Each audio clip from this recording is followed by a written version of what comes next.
On en parle rarement, mais il y a des apostats partout. Des femmes, des hommes, des jeunes, des moins jeunes. Alors, apostasier, ça veut dire quoi?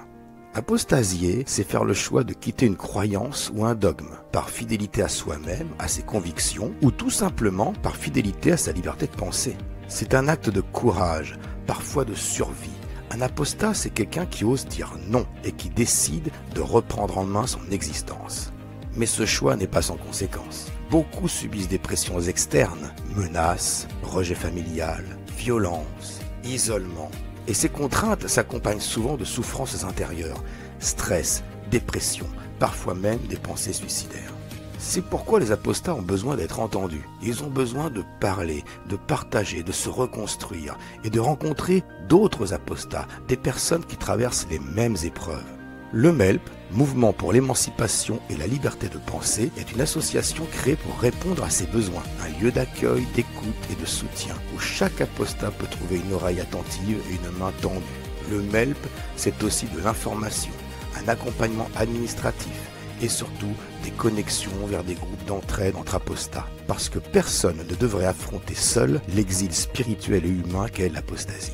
Si vous êtes concerné ou si vous voulez soutenir notre action, rejoignez-nous. Vous pouvez nous contacter par mail, sur Discord ou via Instagram. L'apostasie n'est pas un crime, c'est un droit, une liberté et parfois un nouveau départ.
C'est la lettre A. La lettre A qui signifie apostat. Apostasité, mesdames et messieurs. Le 22 août 2025 à la place de la République. C'est la première fois qu'on célèbre l'apostasité dans les terrains. Et oui, on est là et on dit vive les apostats, vive la liberté des penseurs et surtout, vive la France.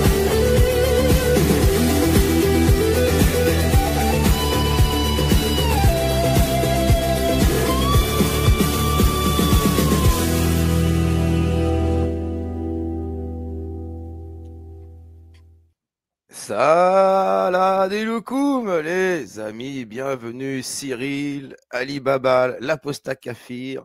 On démarre la soirée en très bonne compagnie, en salle d'attente. Patientez les amis, on va attendre quelques minutes quand même. Alors pour commencer, peut-être un mot du début chacun, et puis après Cyril, tu nous liras un texte sur l'apostasie. Ouais, pas de Euh, souci. si pour commencer, Cyril, juste histoire de dire bonjour à tout le monde, à ton public. Eh ben, écoutez, bonjour à tous. Je suis content que vous m'ayez invité, que vous ayez pensé à moi pour l'Apostasie Day. Je suis content de le fêter avec vous. Je vois le cercle des apostasies grandir, ça me fait plaisir et je les vois toujours plus puissants, pertinents, intéressants.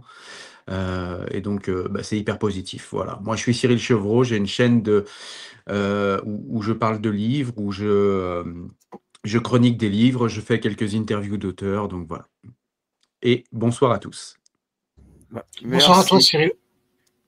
Oui. Alors, l'apostat Kafir, un petit jeune qui débute. Oui, je m'inspire de vous, en fait. Voilà, C'est j'essaie de voir comment faire. on va essayer de te faire un peu connaître. Il faut pousser, il faut donner un coup de pouce aux petits jeunes, écoute. Hein. Merci beaucoup. C'est gentil. Voilà. Mais salut Ali Babal, cher copain, comment vas-tu? Oui, Babal Aleikum, ça va très bien et toi? Oh, Ça bah, fait nickel. quoi, 2 ans qu'on se connaît? 2 ou 3, je sais pas. Ouais. Ça a commencé sur Twitter.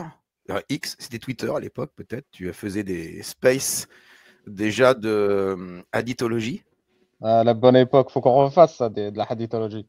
Oui, Prendre oui. Bukhari au pif là et lire les conneries. Oui. On peut changer. Hein. Al-Muwatta, franchement, faut le faire. C'est oui. long, hein. C'est ultra long. J'ai fait un épisode Muwatta, déjà, j'en pouvais plus. Il y a à peu près un an. C'est super chiant à lire. Après, c'est comme le fiqh, tu sais, je fais ça une fois de temps en temps, mais ton cerveau, il sature. Hein. Ton activité principale, bon, tu as varié depuis, hein, tu as beaucoup varié, mais au départ, ton activité principale, c'était un peu faire le Sisyphe, quoi. C'est rouler ton rocher en haut de la montagne, dégringole, tu recommences, quoi. C'était le truc que personne n'avait envie de faire, quoi. C'est lire les hadiths, les commenter, le Coran aussi. C'est ah ouais, t'as pris sur toi, hein.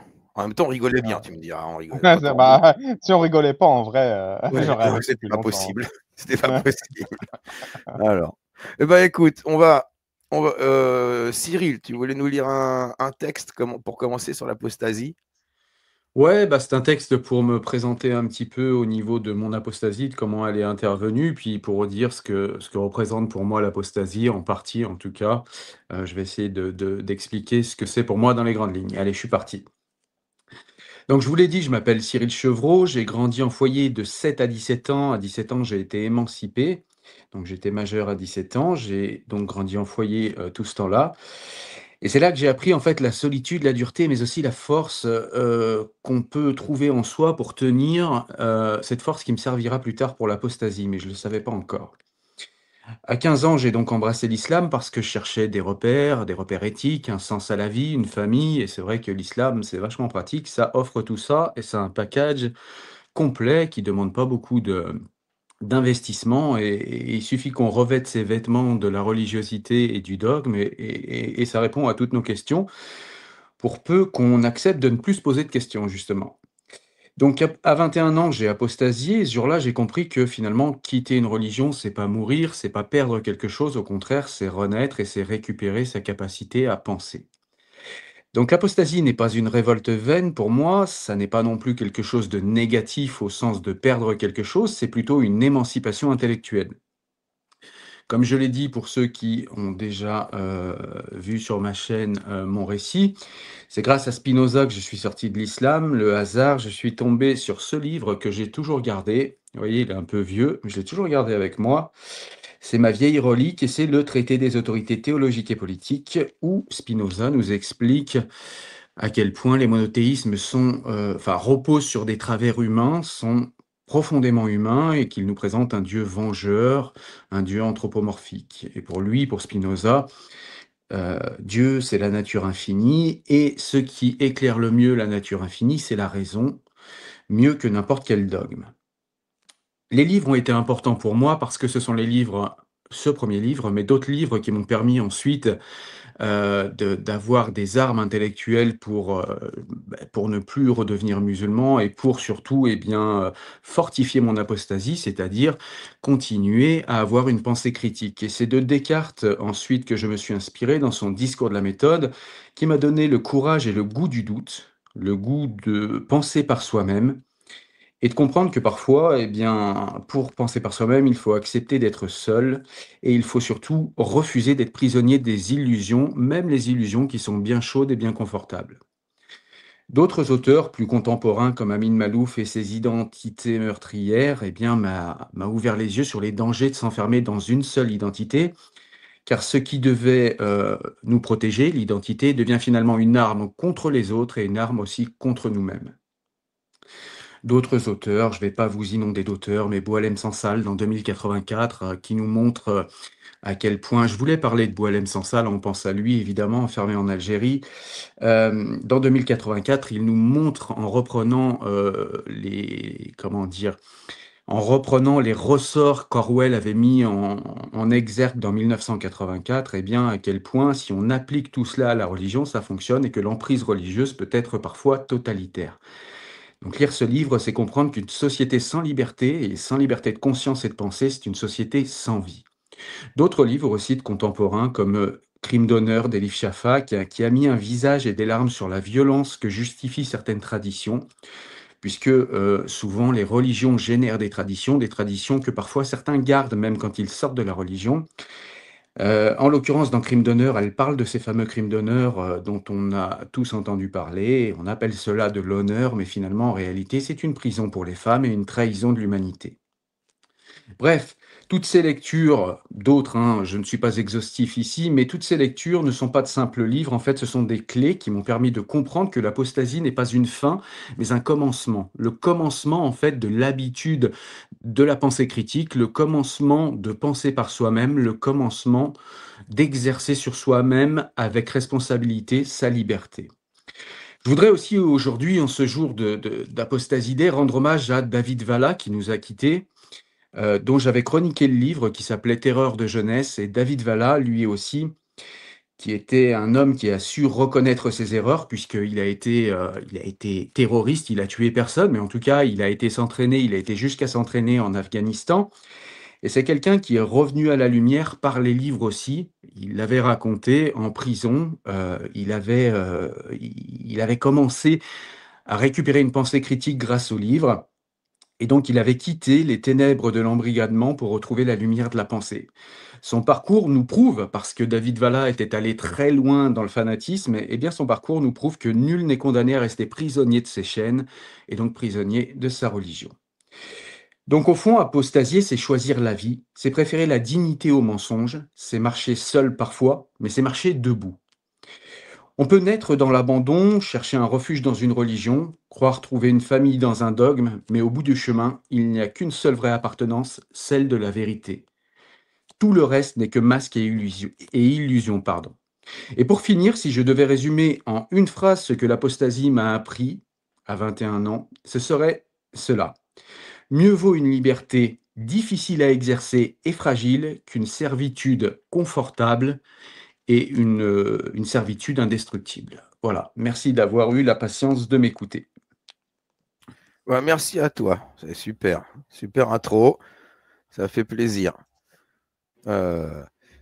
Après, moi, très rapidement, David Valla était un ami et il m'avait répondu cette phrase dont j'aimerais que tous les croyants sur terre, quelle que soit l'obédience, la théologie dans laquelle ils croient, prennent exemple, prennent référence sur ce que David Valla m'avait répondu.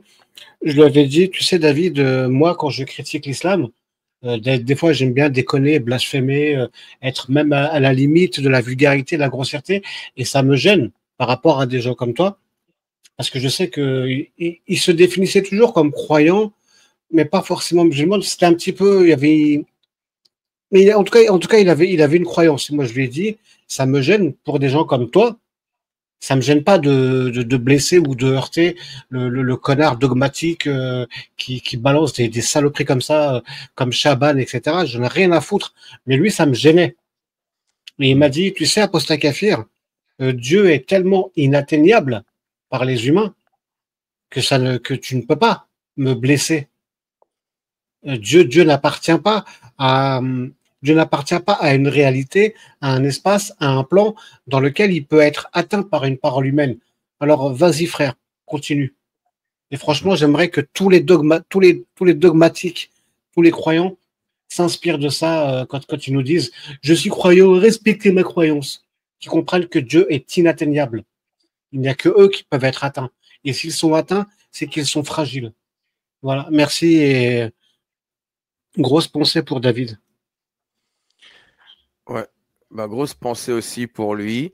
Je le connaissais pas un peu, je le connaissais un peu, on avait communiqué super bien, mais j'ai beaucoup de respect pour lui.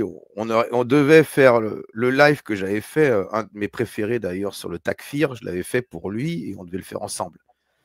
Et ceux qui le connaissent savent que bah, par moment, il donne plus de nouvelles pendant une longue période.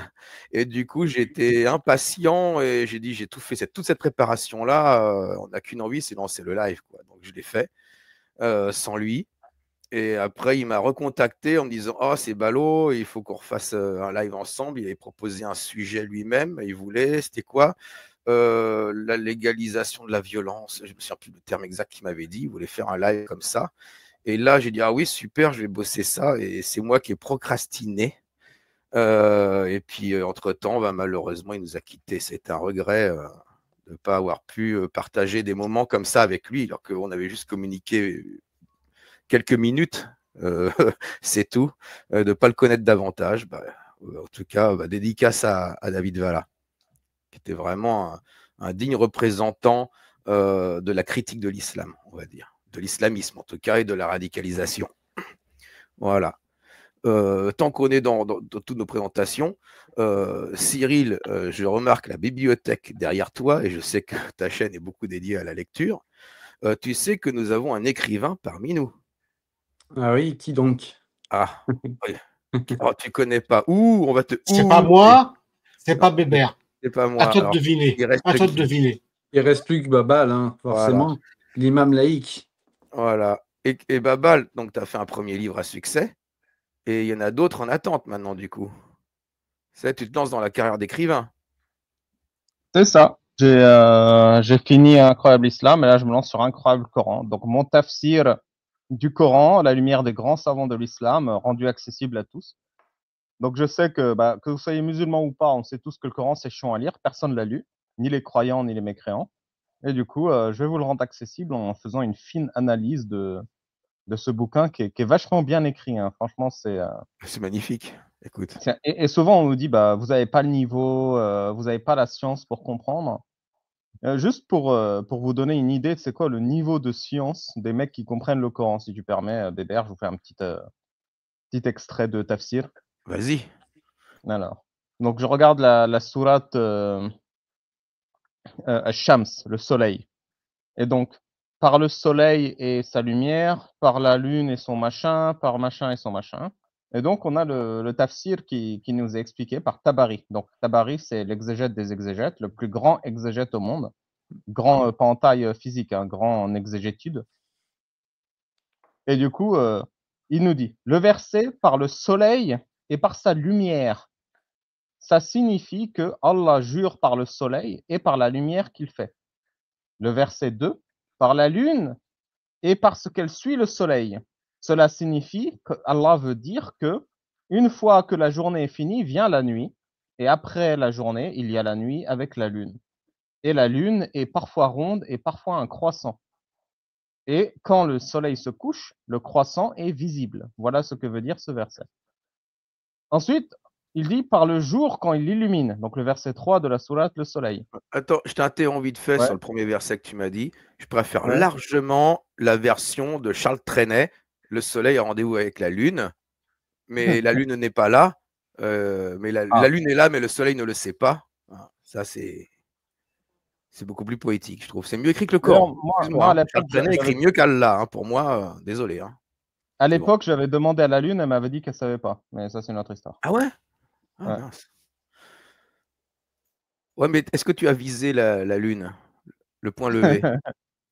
Du coup, j'ai plus de rêve sur la Lune, donc t'as gagné. Ça te fait pas peur? Ouais, ah oui, c'est ça. Non, ça m'a fait pas peur, ouais, c'est vrai. Merci. Oui, alors, l'autre verset, c'était quoi? Bon, bah, du coup, ça continue. Après, il nous dit Oui. et le jour quand il vient. Et là, Moujahid explique, c'est quand il fait jour, tout est illuminé. Et ensuite, par la nuit, quand elle couvre le soleil. Et ça, donc ça, c'est le verset 4. Oui, il fait une boucle, hein. Je sais pas combien de fois il va faire la boucle là. Et là, ça veut dire qu'il fait noir parce que le soleil disparaît et que l'horizon devient noir. Et par le ciel est celui qui l'a construit. Ça, c'est descriptif. Ça veut dire qu'Allah a construit le ciel. Et voilà, et c'est comme ça. C'est comme ça pendant des centaines de pages. Des centaines de pages où le gars, il te lit un verset du Coran, il t'explique ce que ça veut dire, mais c'est exactement le verset, quoi. C'est insupportable. Et je suis en train de me taper ça et d'essayer de vous le rendre digestible. Mais quand on nous dit qu'il faut être un grand savant de l'islam pour comprendre, mais les grands savants, ils n'ont rien bité, hein. Ils font que c'est que du descriptif. C'est Allah a dit ceci, Allah a dit cela. Et parfois, il donne un contexte. Il y a un âne qui a pété, du coup, ça a descendu ce verset. Mais Eh, mais les gars, je me tape 6000 pages de tafsir là pour vous. Mais je vous jure, il n'y a aucun savant de l'islam sur Terre qui ferait ça. Hein. Franchement, si je ne suis pas le meilleur imam laïque de France, je ne sais pas ce que je suis. Écoute, Donc hein, voilà, quand il fait jour, il fait jour. Quand il fait nuit, il fait nuit. Très bien dit, Sayajin. Tu es un grand savant de l'islam. Bravo.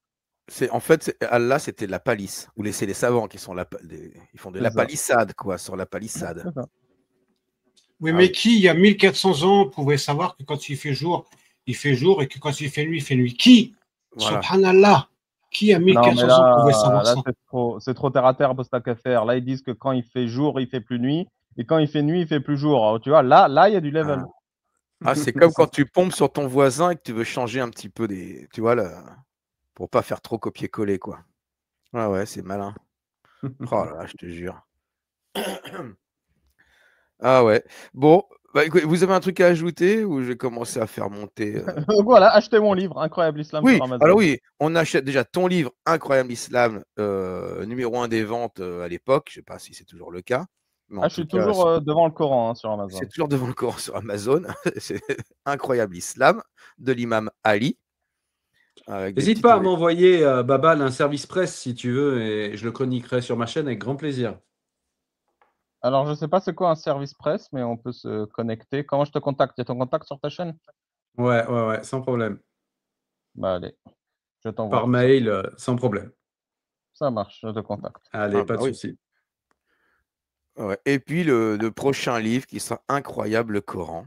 Et puis d'autres qui viendront après, j'imagine que tu ne vas pas t'arrêter là, dans tes mauvaises actions.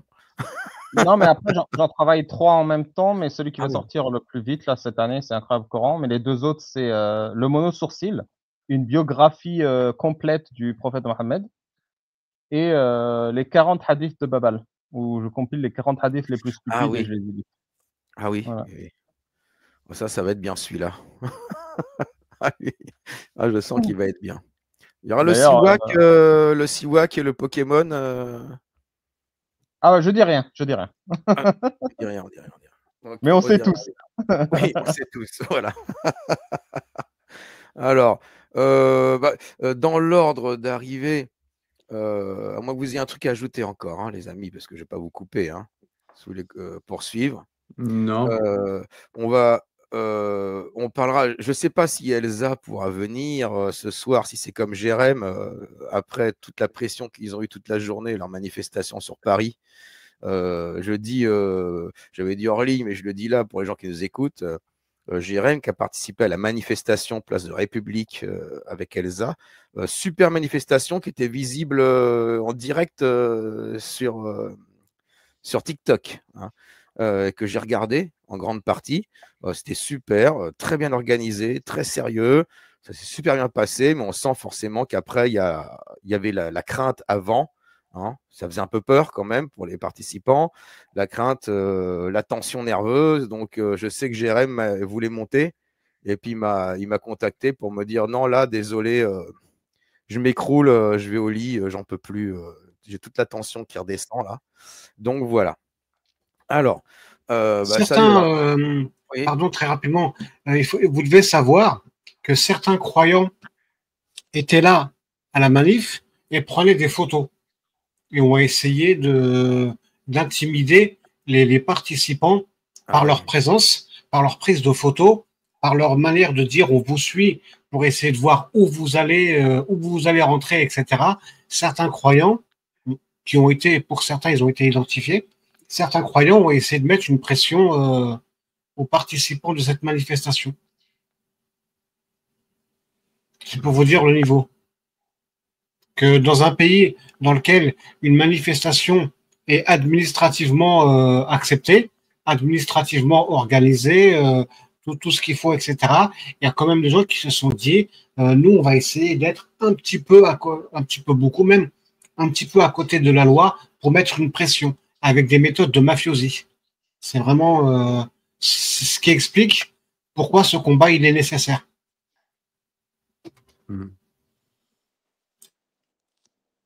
Ouais. Donc déjà, bon, j'ai commencé à bannir des commentateurs et des commentaires dans le chat, les amis, parce que cracher sur Elsa pour ses opinions personnelles politiques, alors qu'elle a bien lancé une manifestation apolitique, qu'elle a refusé des soutiens très très à droite qui lui étaient proposés. Je suis désolé. Faites d'abord ce qu'elle a fait, ayez le courage qu'elle a eu. Et puis après, vous pourrez la ramener et critiquer, dire on ne veut pas de gens encartés RN ou je ne sais quoi. Je m'en moque, hein. LFI, RN, tout ça, tout le monde est les bienvenus. On n'est pas dans la cancel culture ici, d'accord?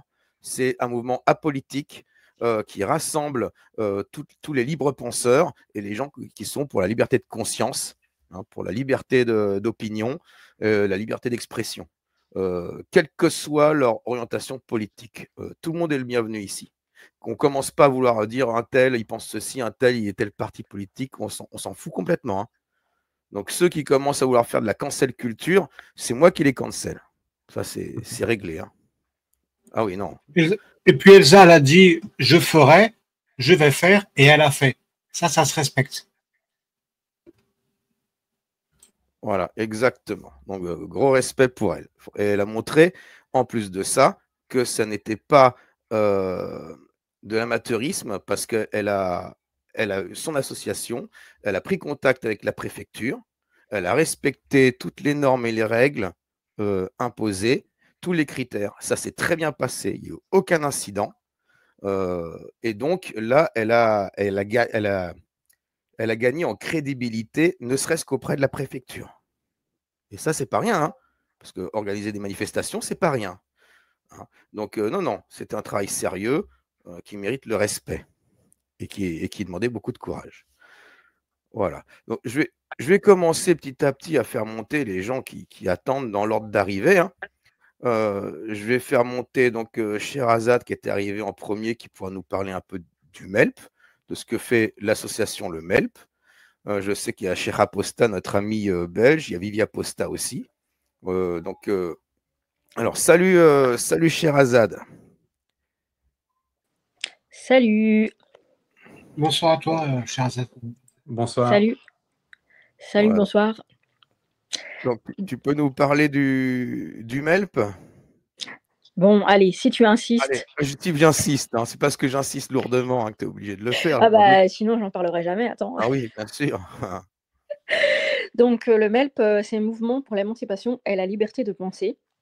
Donc, du coup, on accueille des apostats, pas que de l'islam, mais c'est vrai qu'il ne faut pas se mentir, il y en a beaucoup qui viennent de l'islam et qui sont des fois perdus, des fois, il y a eu même des violences. Ils se sont fait, par exemple, lyncher ou peu importe, juste parce qu'ils ne croient pas, juste parce qu'ils ont quitté une religion. Et c'est des fois très, très violent. Donc du coup, on accompagne, on a une cellule psy au MELP. Donc voilà, et on recherche toujours des psychologues. Si jamais vous en connaissez, vous pouvez me contacter ou contacter le MELP. Parce que c'est vraiment important. Et il y a vraiment des gens qui en ont besoin. qui sont dans une détresse incroyable. Donc voilà, merci. Donc melp-asso.org, je ne sais pas si quelqu'un peut le mettre dans le chat. J'ai oublié de le mettre dans la description, en tout cas sur ma chaîne, et puis sur les autres, je vous invite à le mettre dans le descriptif de la vidéo. J'ai oublié cette fois de le mettre parce que c'était un peu pas de souci. particulier, mais je le mettrai après coup. De toute façon, je le mets à chaque fois dans mes vidéos le lien vers le Melp, hein. Donc on n'hésitera pas à le faire. Mais vous tapez de toute façon MELP, hein, sur Google. Vous pouvez tomber sur d'autres trucs qui s'appellent pareil, mais vous allez très vite tomber sur le site du Melp. Voilà, exactement. Ah oui, merci. Tu vois, voilà. Merci Cyril. Donc c'est assez facile à trouver, hein. C'est assez facile à trouver. Alors, ouais, je vois, il y a du monde encore. Est-ce que vous avez d'autres choses et des commentaires à faire sur le Melp, sur ce que vient de dire Sherazade ou Sherazade, d'autres choses à annoncer avant que je fasse monter d'autres personnes? Je préviens, là, ça va commencer à être libre antenne. Je vais faire monter les gens petit à petit, hein. Donc, les gens qui sont en salle d'attente, patientez, mais je vais faire monter petit à petit. Tous les présents, vous êtes libres de rester comme vous voulez, de partir quand vous voulez, il n'y a aucun problème. De revenir après, ça va être libre antenne. Tout à l'heure, je partagerai bien entendu dans le chat le lien du StreamYard pour recueillir éventuellement des témoignages de gens qui souhaiteraient témoigner. Je sais que le lien a déjà circulé sur le Melp de toute façon. Voilà. Donc, vous avez quelque chose à ajouter avant que je fasse oui, moi, vas-y. qu'on cherche psychologue, psychiatre, assistante sociale, juriste, avocat. Et si vous voulez, vous pouvez bien sûr faire des dons. Voilà, on crache pas dessus. Oui, il y a un Tipeee du Melp, oui, on pourra mettre en lien aussi. Merci beaucoup. Oui, il y a besoin de moyens. Et c'est une association loi de 1901, hein, donc c'est très sérieux. Il y a un Discord, avec les, comment ça s'appelle? C'est les conseils d'administration se font sur Discord. On peut y participer en restant anonyme, parce que l'anonymat chez les apostats, c'est quelque chose, c'est de la prudence. Il y a beaucoup de sites de Discord, de serveurs Discord qui sont déjà fait infiltrer, hein. Donc, oui, il faut être très prudent, hein. Il faut être très prudent. C'est le problème. Mais que ça fonctionne plutôt bien, hein, au Melp. Il y a de plus en plus de monde quand même. Oui, d'ailleurs, merci d'en faire la pub à chaque fois, Bébert. Oui, bah c'est normal. T'as pas vu mon générique au début tout à l'heure, j'ai posé la voix? Si, j'ai vu. C'est pas moi qui ai fait le Merci. montage, mais c'est moi qui ai. Bon, on m'a demandé de mettre. On m'a proposé de. C'est qui a fait le montage? C'est Pandore? Oui. Ah ouais, ben, bien vu, Pandore. Ah Toujours ouais. un soutien. Il a fait beaucoup aussi. Je tiens à protester contre cette faute de français qui m'a vrillé les oreilles. C'est qui a réalisé le montage? C'est Kika. C'est Kika. Ah, c'est vrai, c'est Victoria Abril. Alors, voilà. Okay. Alors. Référence. Ouais. Alors, dernier petit tour de parole. Est-ce que vous voulez rajouter quelque chose avant que je fasse monter la prochaine personne? On va finir nombreux, c'est pas grave. Oui? Moi, je vais vous laisser, je vais vous quitter. Ah, mais tu m'avais prévenu, oui. Ouais, je vais pas rester longtemps. J'étais content de venir faire un petit coucou quand même et puis de fêter avec vous cette Apostasy Day. Je vais inviter évidemment ceux qui nous regardent à venir sur ma chaîne s'ils ont envie de découvrir des livres, que ce soit sur l'islam ou sur d'autres choses, notamment la philosophie ou la philosophie politique ou les propagandes, voilà, toutes ces choses qui permettent de se libérer l'esprit, aussi vrai qu'apostasier, c'est se libérer l'esprit également. Voilà. En tout cas, merci à tous et merci de votre accueil chaleureux et voilà. J'ai mis le lien de ta chaîne normalement dans le descriptif du live et les gens tapent Cyril Chevreau, ils vont tomber assez vite sur ta chaîne. Je crois que tu as un compte Facebook très actif aussi sur Facebook. Ouais, aussi, ouais, c'est vrai. Voilà, donc écoute, merci beaucoup, ça fait vraiment plaisir d'avoir partagé ce moment avec toi. Et puis, c'est pas la dernière fois qu'on va faire des trucs ensemble maintenant, je pense. Avec grand plaisir. Excellente soirée à tous en tout cas. Bonne soirée, copains. Salut. À la prochaine, à bientôt. Salut Cyril. Alors voilà. Pourquoi il m'appelle Cyr? Il m'appelle pas Cyril, il m'appelle Cyril. Cyril, c'est mon prénom. C'est mon prénom.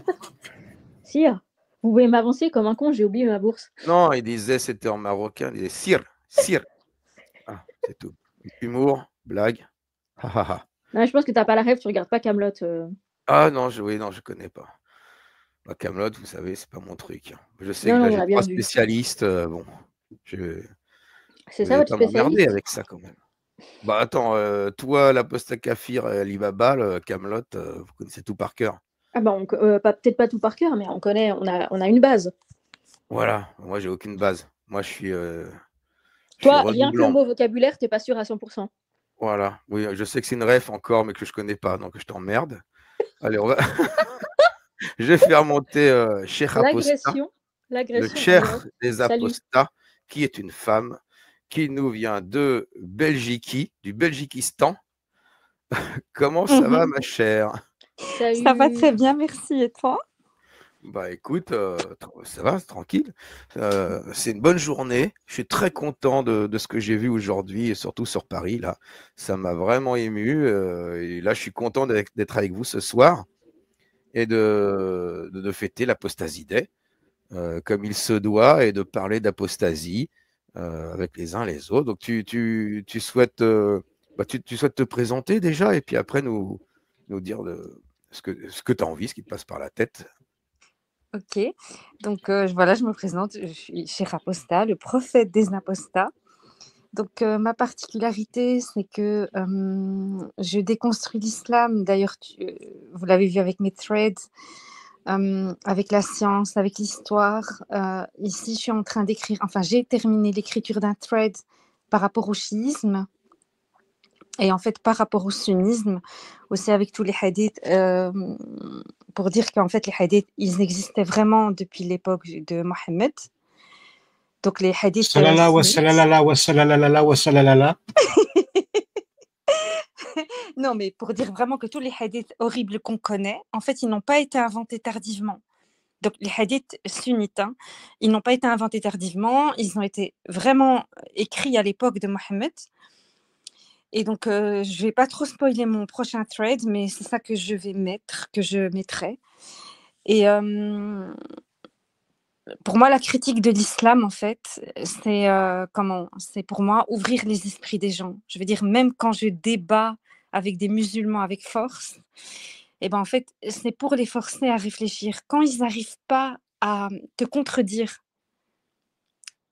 ça veut dire qu'ils sont à court d'arguments. Ça veut dire que tu as raison. Et c'est pour ça que je ne lâche jamais dans un débat. Si tu lâches dans un débat, ça veut dire que, en fait, toi, tu n'as pas d'argument. Et donc, ça veut dire que ta position, elle ne repose pas sur un socle stable. Voilà, ça, c'était la parenthèse de mon activisme sur X. Et voilà, moi, je me présente. Je suis apostat depuis que j'ai 14 ans. Donc, je suis, je suis le premier prototype, je pense. Comment ça s'est passé? C'est que dans le jardin de mes parents, il y avait un très grand marronnier. Et donc, dès le début, quand mon père m'a parlé d'Allah, il revenait d'un pèlerinage à la Mecque. Et moi, j'avais 5 ou 6 ans à l'époque. Et moi, j'étais très, très, très collée à mon grand-père qui, lui, détestait l'islam. Donc, mon grand-père maternel est d'origine syrienne. Il a grandi dans un village qui s'appelle Maloula, entouré de chrétiens, voilà. Et donc, il était très, très, très ouvert d'esprit. Il détestait l'islam. D'ailleurs, je l'ai vu, j'ai des souvenirs de lui en train de gronder ma mère sur cet islam qui prenait beaucoup, beaucoup, beaucoup de place de manière insidieuse dans la famille. Et donc, du coup, moi, comme j'étais très collée à mon grand-père, et ben, quand mon père a parlé d'Allah, et ben, j'avoue que moi, j'ai été un petit peu déstabilisée. Et du coup, j'ai dû me dire que Allah, pour l'aimer, je suis une fille, hein, avait les yeux roses. Donc, du coup, j'ai commencé à aimer Allah. J'ai complètement oublié cette idée que Allah a les yeux roses. Donc, j'ai commencé à devenir musulmane comme tout le monde. J'ai même insisté auprès de mes parents pour commencer à faire le ramadan à l'âge de 11 ans. Tenez-vous bien. J'étais tellement une fervente musulmane. J'adorais porter mon robe. J'adorais porter mon hijab. Et donc, du coup, c'était pendant l'été. Moi, j'avais 14 ans. Et donc, mon père, il m'offre un livre, Riyad al-Salihin. Et moi, j'aimais bien m'asseoir sur le rebord de ma fenêtre parce qu'en fait, j'adorais cet arbre. Pendant l'été, il embaumait la maison, partout, de haut en bas. Dès qu'on était devant une fenêtre, et ben, en fait, on sentait ce marronnier. C'était extraordinaire. D'ailleurs, j'arrive pas à revoir un marronnier aussi grand que lui. Et fleuri aussi, donc pas fleuri, mais très fourni. Et donc, du coup, moi, chaque été, je me disais, cet arbre, il sent trop bon, c'est Allah qui l'a créé. Donc, ça me donnait encore plus envie d'aimer Allah. Et donc, quand j'ai lu Riyad Salihin, je suis tombée sur le meurtre des mécréants. Donc, je le savais depuis toujours, mais je crois que j'étais trop jeune pour le comprendre. Et à 14 ans, l'avoir lu comme ça, noir sur blanc, je sais pas, j'ai eu un déclic. Et en fait, je tenais le livre entre mes mains, je regardais les cris, je regardais l'arbre, je regardais les cris, je regardais l'arbre. Et à ce moment-là, je me suis dit non, c'est pas possible en fait. C'est pas Allah s'il y a un Dieu qui a créé cet arbre, et ben en fait, c'est pas Allah. Et donc, j'ai perdu la foi à ce moment-là. Je me sentais vraiment étrangère face à ma famille, mais je gardais ça pour moi, hein. Et je reviens un petit peu en arrière parce qu'en fait, c'est grâce à mon père que je suis devenue apostat. En fait, quand j'ai lu ce livre, au départ, j'étais pas encore tombée, sur, la partie qu'il faut tuer les mécréants. J'avais lu toutes des choses horribles sur les femmes, donc si elles refusent la couche avec son mari, donc la relation sexuelle, les anges la maudissent, elle est pendue par les tétons en enfer. Et donc, moi, je me suis dit, il est où le consentement de l'épouse, en fait, dans cette histoire? Donc, j'ai été rendre ce livre à mon papa. Je lui ai dit, papa, reprends ce livre. C'est une Belge convertie. Et en fait, on avait une voisine belge qui était convertie. Elle était voilée de la tête aux pieds. Vraiment tout le visage, c'était encore autorisé à l'époque. Et je lui ai dit, si une Belge, elle veut se reconvertir à l'islam, et ben en fait, elle va abandonner. Et mon père, il me gifle. Il me dit, ce livre, tu vas le lire et parce que je vais t'interroger dessus. Et donc, moi, j'ai eu peur, j'ai continué à lire ce livre et c'est là que je suis tombée sur cette fameuse hadith qui dit. Et en fait, Riyad Salihin, la particularité, c'est qu'il donne des hadiths et en fait, en bas, il explique et il dit d'où ça vient, de telle ou telle sourate du Coran. Et donc voilà, je reviens à mon identité musulmane qui a été cassée à ce moment-là parce que moi, j'étais une très bonne élève à la Madrasa, j'étais une très bonne élève à la religion islamique à l'école normale. Sauf que je posais des questions très bizarres à mon prof de religion islamique déjà à l'époque. Mais bon, j'étais très croyante. Et quand j'ai perdu la foi en Allah, en fait, j'avais peur. J'avais très peur. Je croyais plus en l'Eid. Je faisais le ramadan, mais forcé, parce qu'en fait, ma mère surveillait les lèvres. Et donc, les lèvres pas gercées étaient égales manger. Et donc, pendant 4 ans, moi, j'ai commencé à chercher, creuser. Je voulais retrouver la foi en Allah. Je me sentais tellement étrangère à ma famille. Et en parallèle à ça, et ben, moi, j'ai commencé à remettre en question tout ce que mes parents faisaient. Et donc, le rôle de la femme, j'ai commencé à plus le trouver normal, vu qu'il n'y avait plus de sens à être ce que j'étais, vu que j'étais plus musulmane dans mon cœur. Donc, j'ai commencé à remettre en question aussi la manière de vivre de mes parents, la manière dont on m'imposait de vivre. Avant, je me disais, c'est pas grave, Allah le veut, je vais l'accepter. Mais sans Allah, en fait, il n'y avait plus de sens à être une femme cachée. Et donc, pendant 4 ans, j'ai eu 19 ans quand j'ai accepté vraiment mon apostasie sans faire de coming out. Donc, j'ai continué à faire le ramadan, j'ai continué à faire la salade, j'ai continué tout ça. Mais voilà, j'ai quand même dû partir à un moment donné parce que je ne pouvais pas étudier, je ne pouvais pas être diplômée. Et donc, oui, même si j'étais dans la recherche pour essayer de retrouver ma foi, moi, à 17 ans, on m'a arrêté mes études. On m'a dit, tu ne vas plus à l'école. Une femme, ce n'est pas fait pour étudier. Et donc, moi, j'étais très, très, très révoltée. Malgré que j'étais dans cette démarche de retrouver ma foi pour retrouver cette complicité avec ma famille, ce lien, on va dire, avec ma famille qui, pour moi, était cassé. Mais je crois que le fait d'avoir arrêté mes études a aussi été un tournant, même si j'avais que 17 ans, mais l'acceptation est vraiment venue à 19 ans. Et c'est là que je me suis coupée de mes parents, vraiment, et j'acceptais cette identité d'être loin de eux. Et j'ai commencé à confronter mes parents sur les versets du Coran. Même qu'à un moment donné, mon père a interdit mes frères de parler avec moi. Je ne raconte pas la violence qui a été en contredisant les versets du Coran. Et donc, j'ai entendu un jour mon père dire à mes frères, il ne faut pas parler avec elle parce que c'est une mécréante. J'avoue que je suis partie pour des tas de raisons de la maison de mes parents. Et donc, j'ai réussi à décrocher mon diplôme. Et voilà, j'ai vécu ma vie comme une femme libre. Mais en 2015, quand il y a eu les attentats contre Charlie Hebdo, je parle ici de mon activisme. Donc, j'entendais autour de moi, non, ce n'est pas les musulmans, ils ne sont pas comme ça. D'autant que moi, quand il y a eu les attentats en 2001, j'ai entendu des musulmans dire, oui, voilà, Ben Laden, c'est le nouveau prophète, c'est lui qui va être contre les mécréants. Donc, ils étaient tous fiers.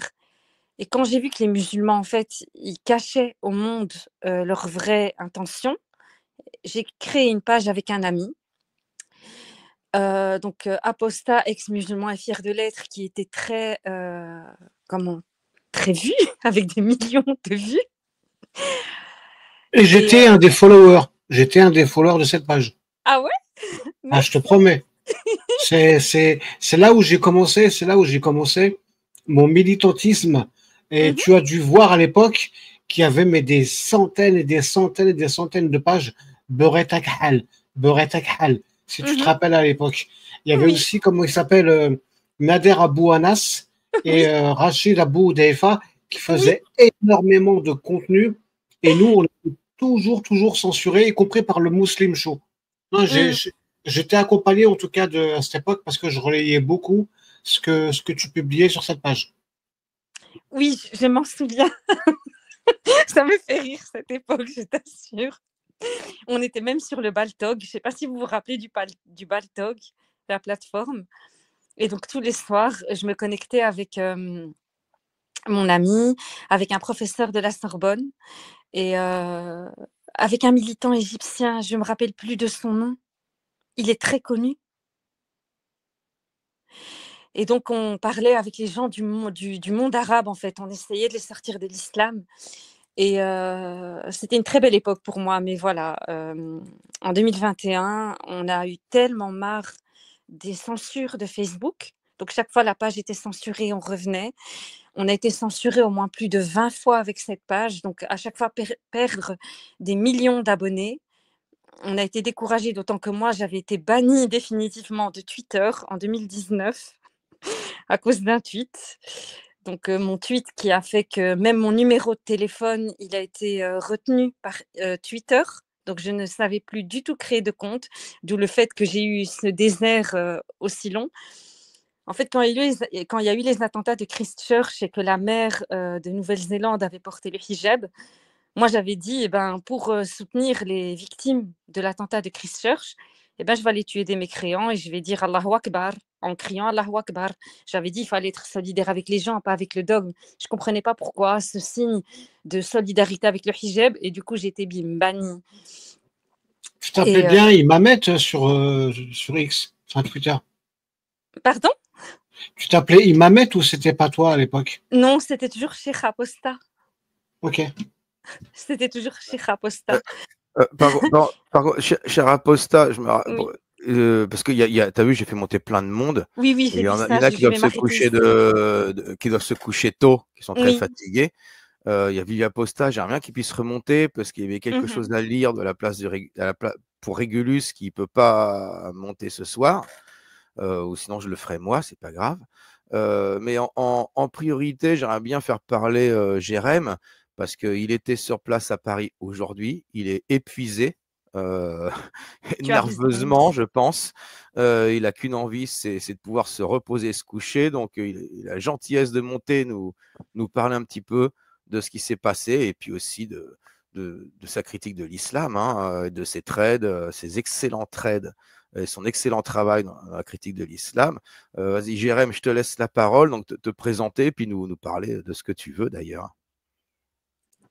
Et merci à cher Apostat pour. Oui, merci, cher Apostat. Ouais, ça fait merci pour longtemps le témoignage.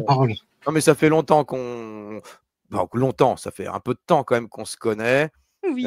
qu'on communique, qu'on rigole bien. Donc ça fait plaisir de te recevoir. Et puis tu restes là, il n'y a pas de souci. Oui, on laisse la parole à Jérém. Oui. Vas-y, Jérém. Coucou, bonsoir à tous. Vas-y, Jérém. Déjà, Bonsoir, merci de me Jérém. recevoir parmi vous. Vous allez bien? Yes, Ça va et va toi? bien. Et toi? Ça va, merci. Vous je avez suis un régalé, petit peu hein. lessivé. Moi, ça va bien depuis que j'ai vu le live sur TikTok de votre manifestation. Vous m'avez régalé. Hein. Ah, je suis fier de vous. Ah, Je vais pas être fier de vous. Hein. Moi, je juge pas. Hein. Je suis vraiment heureux de ce que vous avez fait. Merci, merci beaucoup. Merci, Bébert. Bah écoute, même si on était très peu nombreux, il y avait une bonne ambiance. Et à mon humble avis, je trouve que c'était assez prometteur. Comment s'est passée la manifestation? On a eu quelques petits soucis d'organisation au début, notamment avec les techniciens. La manifestation a commencé vers 12h30, 13h pour être très exact, donc ça a duré concrètement 3 heures.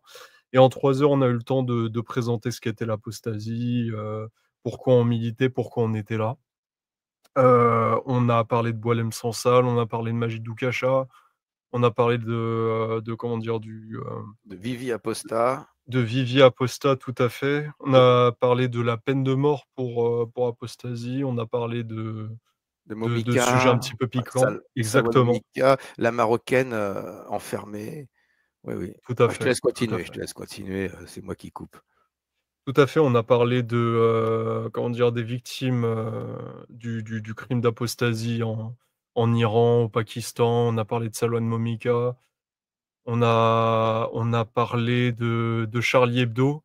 Et c'est dommage parce qu'à ce moment-là, je cherchais des textes justement qui étaient en corrélation avec, l'attentat de Charlie Hebdo. Je les ai pas trouvés à temps, donc on est rapidement passé à autre chose. Mais je pense que j'aurai l'occasion de parler des textes islamiques, surtout de la jurisprudence islamique, en lien avec, l'attentat de Charlie Hebdo un peu plus tard. Je sais pas quand, mais oui. Désolée, je te coupe, j'avais fait un thread sur le sujet. Uh-huh. Qui liait l'attentat de Charlie Hebdo avec le comportement de Mohammed qui tuait les poètes. Tu peux aller regarder. J'irai regarder avec plaisir. D'ailleurs, pas pour me faire de la pub, mais j'ai un excellent passage dans mon livre qui s'appelle le terrorisme poétique dans l'islam et comment Mohammed envoie ses assassins assassiner les poètes. C'est vraiment poétique pour le coup. C'est du grand art. Et donc, par exemple, pour Ka'b ben al-Ashraf, un mec qui dit non, mais j'aimerais bien le tuer, mais il faut que je mente, que je trompe, que je triche et que je trahisse. Et Mohammed fait Allah ma'ak, Allah ma'ak, Allah est avec toi. Vas-y, fais ce que tu veux. Voilà. Quel salopard. Oh, Allah te guide, Allah te protège, tu es musulman, mon frère. C'est cadeau. J'ai pas encore atteint ce passage de ton livre, Ali. Tu m'excuseras, au début, malheureusement. du coup. C'est vers quelle page à peu près? Je pense que j'en suis pas loin. Non, ouais, mais il le lit à l'envers comme le Coran. Ah ouais, si tu lis de droite à gauche, c'est problématique. Ah. Du coup, voilà, il y a pas énormément de choses à dire. On était peu, on a comment dire? On a eu quelques personnes qui étaient également apostates, de l'islam notamment, ou des apostates secrètes, si je puis dire. Dont une comorienne que j'ai en tête, qu'on a vue aujourd'hui, qui était adorable, qui était vraiment toute mignonne. Qui n'a pas les réseaux, donc je pense que si elle voit ce live, c'est vraiment par miracle. Mais en tout cas, je lui fais un bisou, elle se reconnaîtra. Et vers la fin, on a eu la visite de notre cher Le H, si vous voyez de qui je parle. Le H? Ceux qui sont sur... Moi, ça me dit vaguement quelque chose, mais je connais pas. C'est sur TikTok, je crois. Sur TikTok ouais, c'est ça, sur TikTok, la team de Doxer, Brigade Anti-Blasphème. Ah, lui? Il est venu? Ah ouais, lui, il est venu. Je l'ai pris en photo, ce petit alaïste. C'est un beau gosse, machallah, tout en rose et avec des mollets de cycliste. Non, mais vraiment, magnifique, Loach. T'es un connard, Loach, mais t'es un connard qui a du style, un connard en rose. Bravo. Pas de gros mots, Pardon, on va faire attention d'éviter la censure ou les signalements. Ouais. C'est une sombre méduse, mais avec du flow. Je vais dire méduse pour éviter de dire excrément. Non, mais je trouve que c'est assez classe, habillé tout en rose. Claquettes, chaussettes. Non, c'était la petite banane. Non, c'est la grande classe, quoi. Est-ce que vous avez parlé du MELP? Il me semble ça que veut dire on non. a parlé un minimum. Non, J'ai pas pas grave. fait Non, Après, mais oui. On n'a pas parlé, mais on attend peut-être. On peut parler. On a parlé du MELP et on va continuer à parler du MELP dans ce live. Mais il y a aussi l'association d'Elsa, Elsa Collectif Exmus, je crois. Oui, c'est ça. Qui, pareil, est une association qui, alors peut-être pas, c'est pas une aide directe aux apostats, c'est plus les aider à se connecter et faire ce genre d'action. Et faire ce genre d'action, ça lui permet de faire ce genre d'action qu'elle a fait aujourd'hui. Bah, ce serait bien qu'elle nous en parle, mais peut-être elle n'est pas disponible tout de suite. Je lui ai envoyé le lien du. Ouais. Oui, moi aussi, je l'ai envoyé de toute façon. Donc, je sais pas si elle va venir, j'espère. On verra bien. Hein. On lui fera un big up, on lui fera une hola. Ah ouais. En tout cas, j'espère que pour la prochaine fois, j'espère voir certains d'entre vous sur place. Ouais. Ce sera super. Moi, ça va être chaud. Tu sais très bien que de mon côté familial, toi, c'est plutôt complexe, effectivement. Très compliqué. Mais des personnes du style Aposta Kafir, Ali Babal, Sherazade, KNB. Moi, en fait, je suis très facilement impressionnable en société. Et en plus, je peux pas montrer mon visage parce que j'ai la lèpre. Mais sinon, j'essaierai de. J'essaie. Ah bah zut, alors j'aurais peut-être pas dû te prendre dans mes bras. J'essaierai non, mais tu vois, je suis facilement impressionnée en société, donc je me montrerai pas.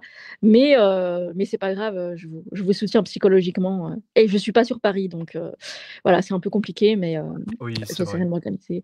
Mais en tout cas, c'est très bien ce que vous avez fait. Bah, comme je l'ai dit, on était très peu, ça a eu très peu de portée, même si on a quand même intéressé des gens qui étaient qui sont venus vers nous, qui nous ont dit: «C'est quoi l'apostasie?» ou «Qu'est-ce que vous faites?» ou alors des moments où Majid Doukache a parlé dans son interview quand il faisait son témoignage. Tu as des musulmans ou une musulmane, je me souviens d'une mère assez âgée, musulmane, qui m'a regardé et qui m'a dit: «J'étais pas au courant. J'étais pas au courant qu'il y avait ça dans l'islam». Elle était choquée.